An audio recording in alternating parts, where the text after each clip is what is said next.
वालेकुम स्टूडेंट्स। आज के लेसन में हम जो है बैलेंसिंग ऑफ केमिकल इक्वेशन पढ़ेंगे एग्जाम्पल के साथ। बोर्ड में देखें, इक्वेशन को बैलेंस करने के लिए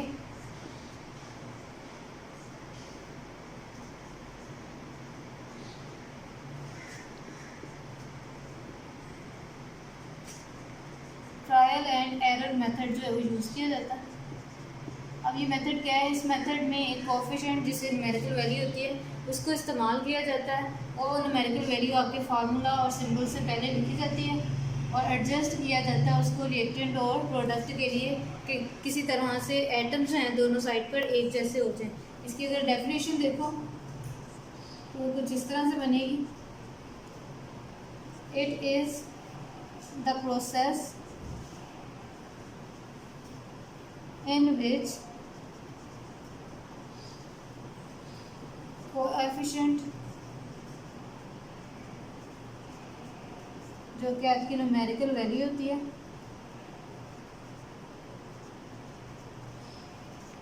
is used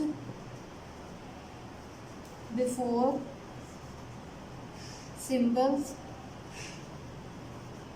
and formula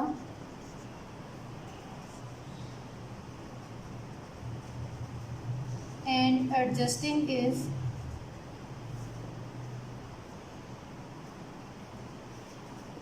continued। ये जारी रखी जाती है टिल कब तक? Number of atoms, till number of atoms on both sides become equal.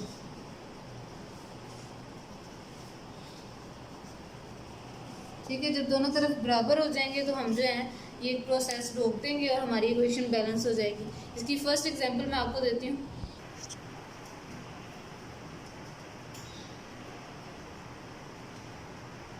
First example है आपकी नाइट्रोजन। ये नाइट्रोजन गैस है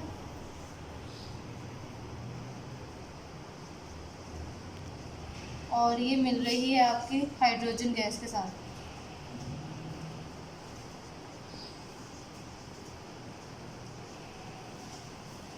और इनके मिलने से बनती है अमोनिया गैस।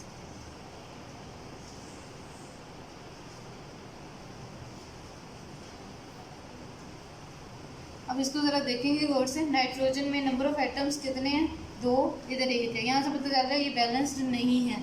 इसके लिए सबसे पहले बैलेंसिंग करने के लिए हम कोएफिशिएंट जो है वो यूज़ करेंगे। उसके लिए पहले सारे नंबर ऑफ एटम्स जो हैं उनको लिख लेंगे। नाइट्रोजन, आपको याद होना चाहिए अपने फर्स्ट लेक्चर में कि कोई भी एलिमेंट जो है वो केमिकल रिएक्शंस में यूज़ किया जाता है और एलिमेंट जो है उसके सिर्फ एटम्स जो हैं वो केमिकल इक्वेशन में इस्तेमाल होते हैं।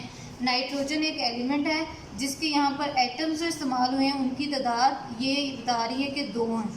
ठीक है, अब यहाँ से कंफ्यूज नहीं होना। N2 है तो इसका मतलब N कितने हैं आपके? 2 N है। 1 and 1 2 जो यहाँ पर उन्होंने रिप्रेजेंट कर दिए। Number of atoms of nitrogen 2 हैं। और इधर हाइड्रोजन के अगर देखो तो नंबर ऑफ एटम हाइड्रोजन के भी सेम इसी तरह से 2 हाइड्रोजन, नीचे साइन लिखा हुआ उन्होंने, तो हाइड्रोजन के भी 2 एटम्स हैं। ये आपकी रिएक्टेंट साइड होगी। प्रोडक्ट साइड देखो, प्रोडक्ट साइड में अगर आप देखो तो नाइट्रोजन वहाँ पर सिंगल है, 1 नाइट्रोजन है। हाइड्रोजन देखो तो हाइड्रोजन यहाँ पर 3 है। बैलेंसिंग में अब देखो नाइट्रोजन भी बैलेंस होने वाला है दोनों तरफ, हाइड्रोजन भी बैलेंस होने वाला है दोनों तरफ। पहले स्टेप में हम सिर्फ नाइट्रोजन को बैलेंस करेंगे। स्टेप 1 में लिख रही हूँ, जिसमें हमने ये देखना है कि नंबर ऑफ नाइट्रोजन आइटम्स हैं वो सेम हो जाए दोनों तरफ। N2 + H2 NH3।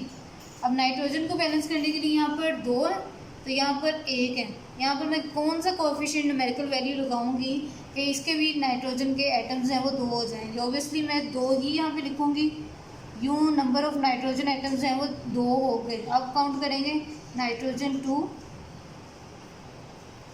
नाइट्रोजन 2, यूँ ये बैलेंस हो गए। जबकि हाइड्रोजन 2 और हाइड्रोजन 3 हैं। अब सेकेंड स्टेप में हम हाइड्रोजन एटम्स हैं उनको जो है बैलेंस करेंगे। स्टेप 2, दोबारा से इक्वेशन लिख रही हूँ N2 plus H2 goes to 2NH3। Sorry, ये ऊपर वाले स्टेप में देखो, यहाँ पर हमने जब 2 लगाया था तो 2 का मतलब यहाँ पे देखेंगे आप, मैं इसमें से सिर्फ नाइट्रोजन के आपने कर लिए थे 2 और H3 को अब साथ मिला रही हूँ, क्योंकि ये भी नाइट्रोजन के साथ मल्टीप्लाई ही हो रहा है, तो ये 2H3 हो गया। 2H3 का क्या मतलब है कि ये 2 कोएफिशिएंट का मल्टीप्लाई होगा हाइड्रोजन एटम्स के साथ, 2 3 दा 6, लिहाजा यहाँ पे हाइड्रोजन एटम्स की तादाद वो 6 होगी, नॉट 3। अब नीचे आ जाओ, नाइट्रोजन तो आपने बैलेंस कर लिया था, हाइड्रोजन अब आपको कितने चाहिए 6, जबकि इधर कितने हैं 2। ऐसा कौन सा लफ्ज़ होगा जिसके साथ न्यूमेरिकल वैल्यू होगी जिससे मल्टीप्लाई करेंगे तो ये 2 के बजाय 6 हो जाएंगे, वो होगा 3। जब मैंने इसको 3 के साथ मल्टीप्लाई किया तो ये हो गया 3 2 दा 6। अब हाइड्रोजन आइटम्स यहाँ पे कितने हैं 6, यहाँ पर हाइड्रोजन आइटम पहले ही 6 थे, 2 3 दा 6, नाइट्रोजन यहाँ पर 2 और यहाँ पर भी नाइट्रोजन 2। यूँ आपकी इक्वेशन जो है वो बैलेंस्ड हो गई है सेकंड स्टेप में। इसको मैं बोलूँगी बैलेंस्ड केमिकल इक्वेशन। हम अपनी अगली एग्जाम्पल देखते हैं।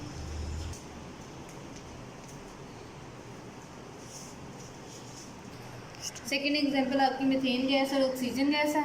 जब मीथेन गैस और ऑक्सीजन गैस मिलते हैं तो इनके मिलने से बनता है आपका कार्बन डाइऑक्साइड गैस। ये CO के साथ जो है मिलकर कार्बन डाइऑक्साइड गैस बनाता है, प्लस ये H जो है O के साथ मिलकर H2O बनाता है। ये भी एक अनबैलेंस्ड केमिकल इक्वेशन है। पहले हम नंबर ऑफ एटम्स हैं वो देख लेंगे।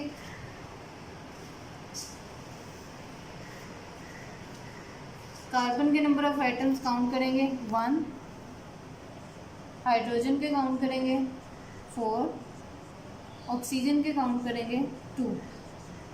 अब इस साइड पे आएंगे, कार्बन के काउंट करेंगे 1, ऑक्सीजन के काउंट करो 2, 2 इधर है 1 इधर है, 2 और 1 3। हाइड्रोजन के काउंट करो 2। अब रिएक्टेंट साइड पर देखोगे तो कार्बन 1 कार्बन 1 बैलेंस्ड, ठीक है। हाइड्रोजन को देखो 4 2 अनबैलेंस्ड, ऑक्सीजन 2 3 अनबैलेंस्ड।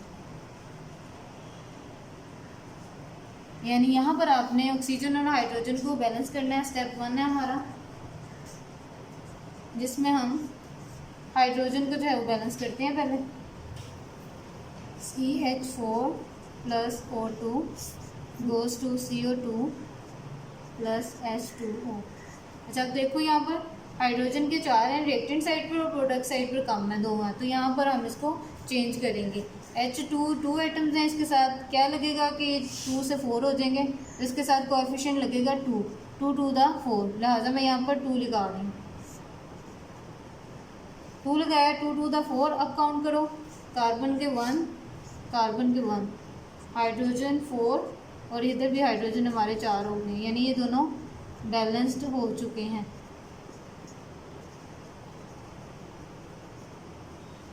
अब ऑक्सीजन रह गया हमारा, ऑक्सीजन यहाँ पे 2 है और यहाँ पर ऑक्सीजन जो है वो 3। सेकेंड स्टेप में हम ऑक्सीजन को बैलेंस करेंगे।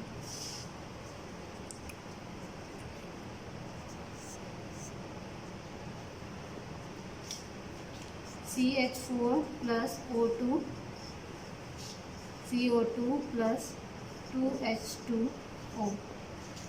यहाँ पर ऑक्सीजन आइटम हमने फर्स्ट स्टेप में 3 किए थे, यहाँ पर हमने वेरिएबल कोफिशिएंट 2 इस्तेमाल किया, जिसके बाद यहाँ पर total number of oxygen items 1 2 दा 2 और 2 ये हैं, यानी टोटल ऑक्सीजन आइटम्स कितने हो गए 4 हो गए, ठीक है। और इस साइड पर टोटल ऑक्सीजन एटम्स 2 हैं, लिहाजा बैलेंस अब हमने कहाँ पे करना है, रिएक्टेंट साइड पर बैलेंस करना है, ताकि यहाँ पर भी ऑक्सीजन एटम 4 हो जाए। उसके लिए मैं क्या करूँगी, और 2 यहाँ पर 2 एटम्स थे, इसके साथ मैं कौन सा कोफिशिएंट लगाऊंगी 2, 2 लगाने से 2 टू द 4 हो जाएगा। यूँ ये इक्वेशन भी बैलेंस हो गई आपकी। Carbon 1, hydrogen 4 and oxygen 4 atoms, ये सबके एटम्स हैं वो कंप्लीट हैं। प्रोडक्ट में देखो carbon 1, oxygen 2 and this one 2 4 और हाइड्रोजन यहाँ से भी इसके साथ मल्टीप्लाई होकर 4 मिलेगा, यानी यहाँ पर भी एटम्स की तादाद कंप्लीट हो गई। यूँ ये एक बैलेंस्ड केमिकल इक्वेशन जो है आपके पास आ गई।